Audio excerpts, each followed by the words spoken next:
The only two inconveniences of London are the excessive drinking of some foolish people and the frequent fires.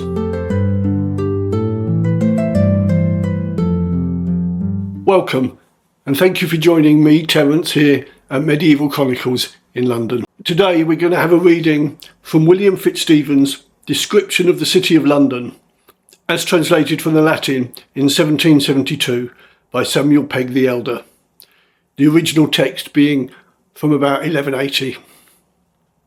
So, settle in with a cuppa or a glass of wine, as today we step back to the late 12th century, a time when London was still a young and growing city, long before its skyline bristled with glass towers and when its spirit was defined by merchants, monks, craftsmen, and the tides of the Thames.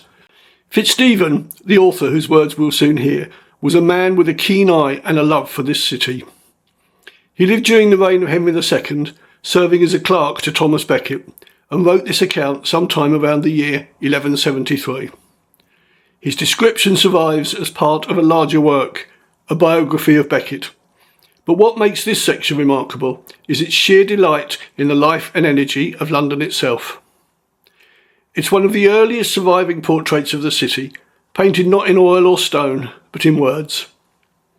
A vivid snapshot of medieval life in London, as seen by someone who truly admired it. What we find in Fitz-Stephen's London is a city both strange and familiar. He speaks of the great walls that still stood from Roman times, of gates and markets, of schools and churches, of tournaments on fields now long built over. We hear of the citizens' pride in their customs, their sports, their learning, and their hospitality. He shows us London not as a dusty relic, but as a place full of laughter, rivalry, and spirit. A bustling hub where, even then, the world seemed to gather. Samuel Pegge's 18th century translation, from which this reading comes, is itself a fascinating artefact. Pegge was an antiquary, a man of letters, with a passion for bringing the past to life for a Georgian audience. His vision preserves the flavour of the original Latin while clothing it in the elegant English of his time. Listening today, we can hear two eras at once. Fitz-Stephen's medieval wonder filtered through the sensibilities of the Enlightenment. It's a conversation across the centuries, and one that still resonates because London, in all its contradictions, continues to be a city that captures the imagination. As you listen, try to picture the scenes he describes. The frozen Thames alive with skaters and bonfires, the schools buzzing with young scholars competing in verse, the open fields beyond the walls where citizens hunt, hawk and play, and consider too what has endured. The sounds of bells, the bustle of markets, the blend of reverence and revelry, all these remain part of London's pulse, even 800 years later. So, take a moment to let the noise of the modern city fade away. Imagine instead the echo of hoofbeats on cobbles, the chatter of merchants by the river, the murmur of prayers in candlelit churches. Let Fitz-Stephen's words, carried to us through Samuel Pegge's careful translation, transport you to London that is both ancient and yet, somehow, still alive within the city we know today.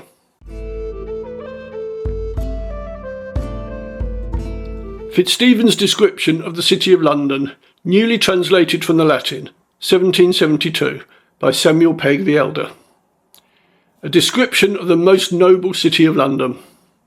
Amongst the noble and famous cities of the world, this of London, the capital of the Kingdom of England, is one of the most renowned on account of its wealth, its extensive trade and commerce, its grandeur and magnificence. It is happy in the wholesomeness of its climate, in the profession of the Christian religion, the strength of its fortresses, the nature of its situation, the honour of its citizens, the chastity of its matrons, and even in the sports and pastimes there used, and the number of illustrious persons that inhabit it. Of these particulars we should exhibit a more distinct representation. There then, men's minds are softened by a clement sky. Not so, however, as to make them prone to lasciviousness, but only to banish all rudeness and ferity by making them liberal and benevolent. The episcopal see is at St Paul's Church. This was formerly metropolitical, and its thought will be so again should the citizens return into the island. In point of divine worship, there are in London and the suburbs 13 large conventual churches and 126 parochial ones.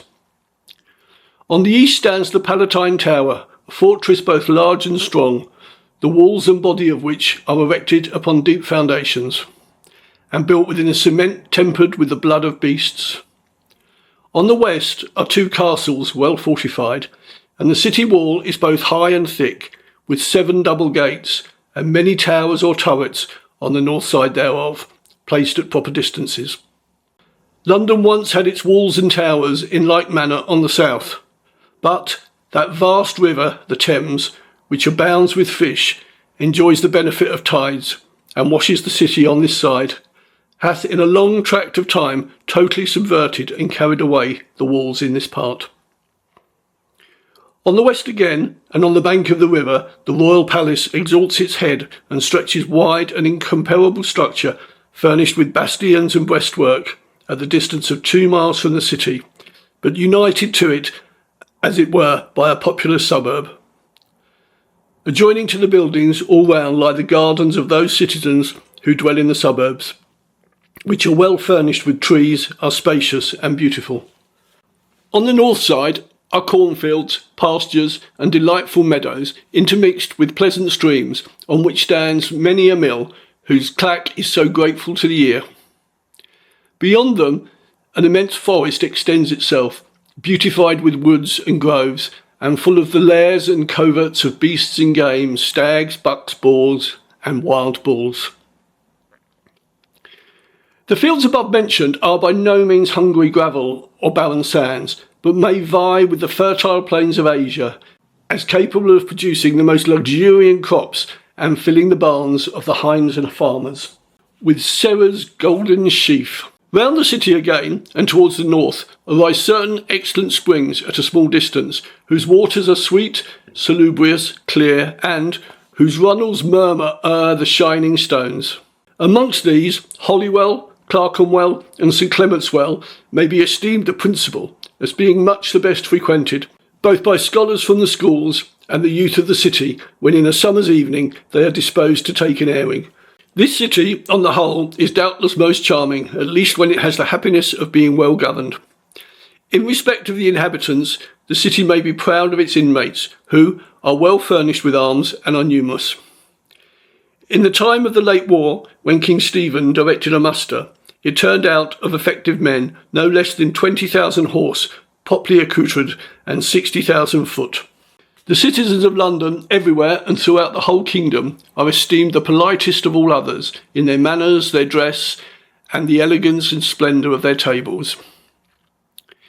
Insomuch that whilst the inhabitants of other cities are styled citizens, they are dignified with the name of barons, and with them an oath is the end of all strife. The matrons of the city are perfect Sabines. The 3 principal churches in London are privileged by grant and ancient usage and schools, and they are all very flourishing. Often indeed through the favour and countenance of persons eminent in philosophy, more schools are permitted. On festivals at those churches, where the feast of the patron saint is solemnised, the masters convene their scholars. The youth on that occasion dispute some in the demonstrative way and some logically. These produce their enthymemes and those the more perfect syllogisms. Some, the better to show their parts, are exercised in disputation, contending with one another, whilst others are put upon establishing some truth, by way of illustration. Some sophists endeavour to apply on feigned topics a vast heap and flow of words, others to impose upon you with false conclusions. As to the orators, some with their rhetorical languages employ all the powers of persuasion, taking care to observe the precepts of art, and to admit nothing apposite to the subject. The boys of different schools wrangle with one another in verse, contending about the principles of grammar or the rules of the perfect tenses and supines. Others there are, who in epigrams or other compositions in numbers use all that low ribaldry we read of in the ancients, attacking their schoolmasters but without mentioning names and discharging their sarcasms against them. Touching the foibles of the schoolfellows or perhaps of greater personages with true Socratic wit, or biting them more keenly with a theanine tooth. The audience fully disposed to laugh. The followers of the several trades, the vendors of various commodities, and the labourers of every kind are daily to be found in their proper and distinct places according to their employments. And, moreover, on the bank of the river, besides the wine sold in ships and vaults, there is a public eating house or cook's shop. Here, according to the season, you may find victuals of all kinds, roasted, baked, fried, or boiled. Fish, large and small, with coarse viands for the poorer sort, and more delicate ones for the rich, such as venison, fowls, and small birds. In case a friend should arrive at a citizen's house, much wearied with his journey, and chooses not to wait, unhungered as he is, for the buying and cooking of meat, the waters served, the breads in baskets brought, and recourse is immediately had to the bank above mentioned, where everything desirable is instantly procured. No number so great of knights or strangers can either enter the city at any hour of day or night, or leave it, but all may be supplied with provisions, so that those have no occasion to fast long, nor these to depart the city without their dinner. To this place, if they so dispose, they resort, and there they regale themselves, every man according to his abilities. Those who have a mind to indulge, indeed not hanker after sturgeon or a guinea fowl or a guélenite de bois, for there are delicacies enough to gratify their palates. It is a public eating house, and is both highly convenient and useful to the city, and is a clear proof of its civilization. There is also without one of the city gates, and even in the very suburbs, a certain plain field, such both in reality and name.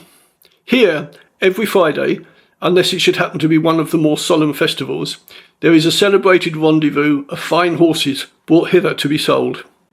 Hither come, either to look or to buy, a great number of persons resident in the city, earls, barons, knights, and a swarm of citizens. 'Tis a pleasing sight to behold the rambling nags so smoothly moving by raising and putting down, alternately the two side feet together. In one part there are horses better adapted to esquires, whose motion is rougher and yet expeditious. These lift up and lay down the two opposite fore and hind feet together. In another, the generous colts, not yet accustomed to the bridle, which proudly prancing, place their shapely limbs. In a third quarter are to be seen the horses for burden, with their stout and strong limbs. And in a fourth, the more valuable hackneys and charging steeds, beautiful in shape, noble of stature, with ears and necks erect and plump buttocks. In the movement of these, what the purchaser principally remarks is, first an easy pleasant walk, and then the gallop, which is when the two fore feet are raised and put down together, and the hind feet, in like manner, alternately with them. When a race is to be run by this sort of horse, and perhaps by others, which also in their kind are strong and fleet, a shout is immediately raised, and the common horses are ordered to withdraw out of the way. 3 jockeys, sometimes only 2, according as the match is made, prepare themselves for the contest. Such as being used to ride know how to manage the horses with judgment. The grand point is to prevent a competitor from getting in before them. The horses, on their part, are not without emulation. They tremble, are impatient, and continually in motion. And at last, the signal once given, they strike, devour the course, hurrying along with unremitting velocity. The jockeys, inspired with the thoughts of applause and the hopes of victory, clap spurs to the winning horses, brandish their whips, and cheer them with their cries. You would think, according to Herodotus, that all things were in motion, and that the opinion of Zeno was certainly wrong, as he held there was no such thing as motion, and that it was impossible to reach a goal. To return to our market. In another quarter, and apart from the rest, are placed the vendibles of the peasant, implements of husbandry in all kinds, swine with their deep flanks, cows with their distended udders, oxen of bulk immense, the woolly tribe. There also stands the mares adapted to the plough, the sledge and the cart, of which some are big with young. Others have their foals running by their side, wanton younglings, but inseparable from their dames. To this city merchants repair from every nation in the world, bringing their commodities by sea. Arabia's gold, Sabia's spice and incense, Scythia's keen weapons, and the oil of palms. From Babylon's deep soil, Nile's precious gems, China's bright shining silks and Gaelic wines, Norway's warm peltry and the Russian sables. All here abound. According to the evidence of ancient chronicles, London is much older than Rome. Since deriving from the same original, viz. Certain Trojan adventurers, this was founded by Brutus before Rome was built by Romulus and Remus. Hence, however, it is that to this day both cities use the same ancient laws and ordinances. This, as well as Rome, is distributed into regions. It hath its annual sheriffs instead of consuls. It hath an order of senators with the proper inferior magistrates, its sewers and aqueducts in the streets, and in respect of the causes, whether of the deliberative, the demonstrative, or the judicial kind, it hath its appropriate places, its peculiar courts, its burgmutes on the statutable days. I cannot imagine there is any city in which more laudable customs are observed, such as frequenting churches for attendance on divine service, reverencing God's ordinances, keeping festivals, giving alms, maintaining hospitality, making espousals, contracting marriages, celebrating nuptials, ordering entertainments, welcoming guests, as also in the disposition of funeral solemnities and the burial of the dead. The two only inconveniences of London are the excessive drinking of some foolish people and the frequent fires. To all that has been said, I may add that almost all the bishops, abbots, and great men of this kingdom are, in a manner, citizens and inhabitants of London, as having their respective and not inelegant habitations to which they resort, and where the disbursements and expenses are not sparing, whenever they are summoned thither from the country to attend councils and solemn meetings by the king or their metropolitan, or are compelled to repair hither for the prosecution of their own proper business. But let us proceed now to the sports and pastimes of the city.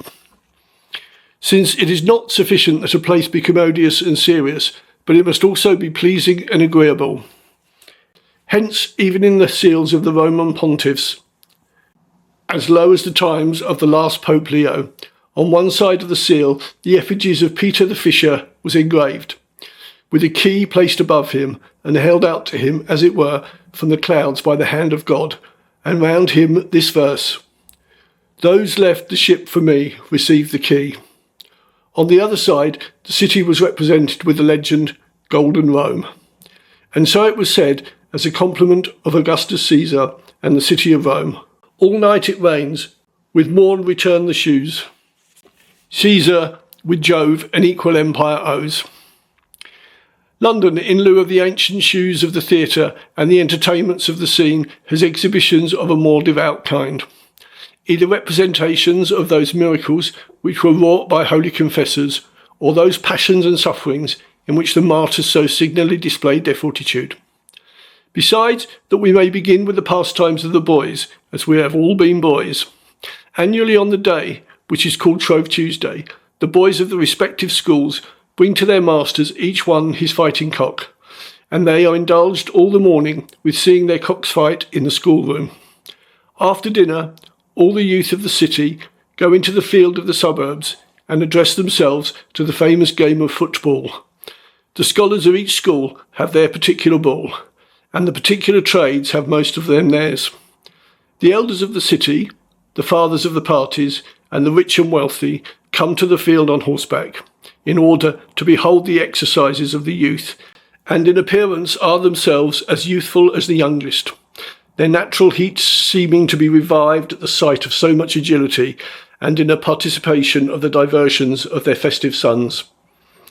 Every Sunday in Lent, a nobler train of young men take the field after dinner, well mounted on horses of the best mettle, of which each needs well taught to gallop in a ring. The lay sons of the citizens rush out of the gates in shoals, furnished with lances and shields, the younger sort with javelins pointed, but disarmed of their steel. They ape the feats of war and act a sham fight, practising the agonistic exercises of that kind.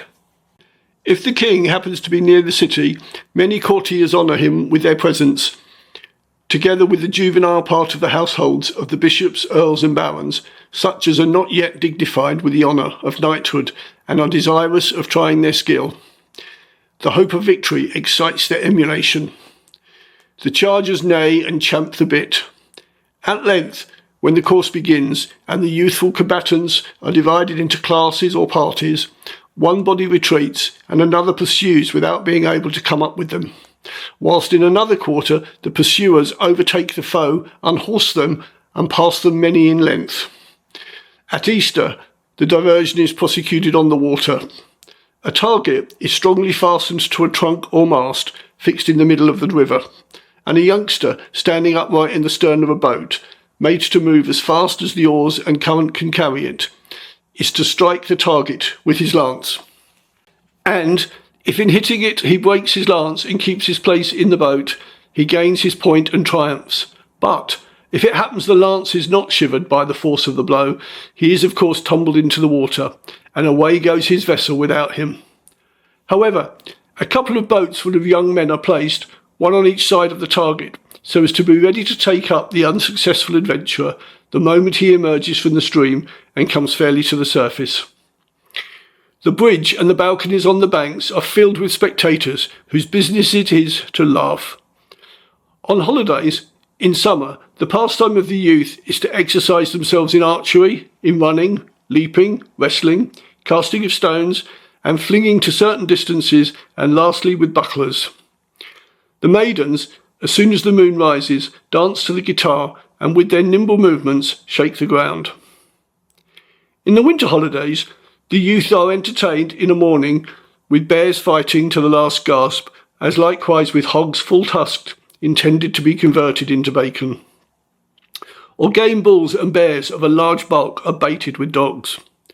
And when that vast lake, which waters the walls of the city towards the north, is hard frozen, the youth in great numbers go to divert themselves on the ice. Some, taking a small run for an increment of velocity, place their feet at the proper distance and are carried sliding sideways a great way. Others will make a large cake of ice, and one of their companions, upon it, they take hold of one another's hands and draw him along. When it sometimes happens that moving swiftly on so slippery a plain, they all fall down headlong. Others there are who are still more expert in these amusements on the ice.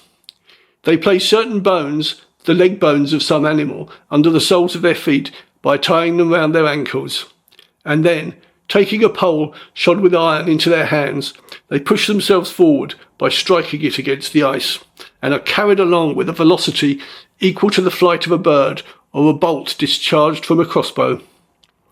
Sometimes two of them thus furnished agree to start opposite one to another at a great distance. They meet, elevate their poles, attack and strike each other, when one or both of them fall, and not without some bodily hurt. And, even after their fall, they shall be carried a good distance from each other by the rapidity of the motion. And, whatever part of your head comes upon the ice, it is sure to be laid bare to the skull. Very often, the leg or the arm of the party that falls, if he chances to light upon them, is broken. But youth is an age ambitious of glory, fond and covetous of victory, and that in future time it may acquit itself bodily and valiantly. In real engagements, it will run these hazards in sham ones. Many of the citizens take great delight in fowling with merlins, hawks, etc., as likewise in hunting. And they have a right and privilege of hunting in Middlesex, Hertfordshire, in all the Chiltern country, and in Kent, as far as the River Cray. The Londoners, at that time called Trimoventes, repulsed Julius Caesar, a man who ever marked his pillage with the slaughter of his foes. Hence, Lucan says, Britain he sought, but turned his back dismayed. This city hath produced some who conquered many kingdoms, and in particular subdued the Roman Empire. It hath also generated many others, whose military valour have exalted them into the skies, as was promised to Brutus by the oracle of Apollo. Brutus, there lies beyond the Gaelic bounds an island which the western sea surrounds. To reach that happy shore the sails employ, their fate decrees to raise a second Troy, and found an empire in thy royal line, which time shall ne'er destroy, nor bounds confine. After the Christian religion had been planted here, London gave birth to Constantine the Great, son of the Empress Helen, who, by donation, conferred the city of Rome and all the insignia of the empire upon God and St. Peter and Pope Sylvester, whose stirrup he condescended to hold, and afterwards declined to be called emperor, as choosing rather to be styled the defender of the Holy Roman Church.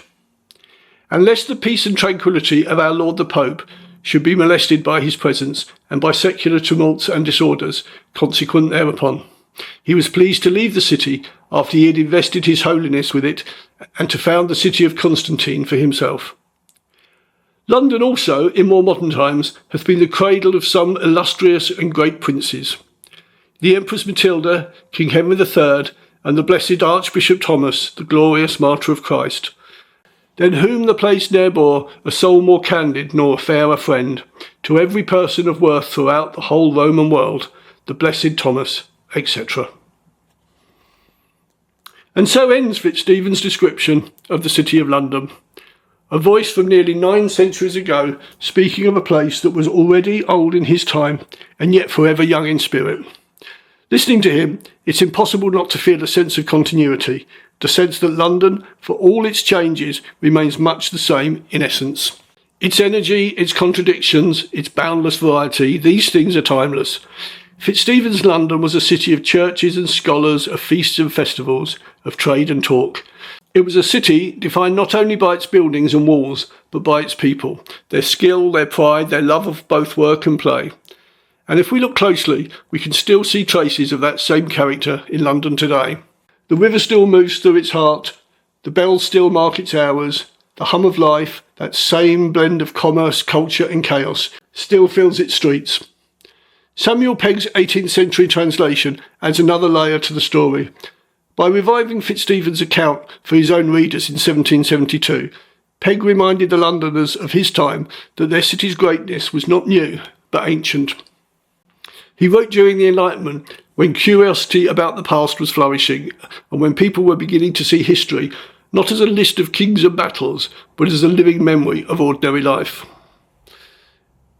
In giving us this translation, Pegge helped preserve one of the earliest and most affectionate portraits of London ever written. What makes Fitz-Stephen's words endure is their warmth. He doesn't merely list buildings or recite facts, he celebrates his city. He writes as someone who belongs to it, who delights in its customs, defends its honour, and takes joy in its daily life. There's a universality in that affection. Anyone who has ever loved a city, who has felt the pulse of a place and called it home, can recognise the feeling.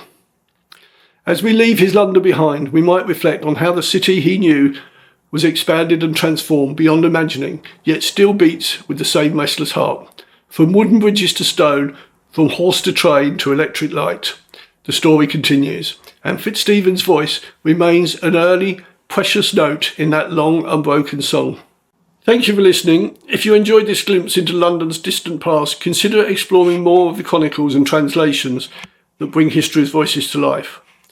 Each one offers a window, not only into the world that was, but into the enduring human impulse to remember, to describe, and to belong. Thank you for joining me, Terence, here at Medieval Chronicles in exploring this remarkable passage of medieval history. I'd love to hear what you think of Fitz-Stephen's portrait of London. Share your thoughts in the comments below, and let's keep the conversation going.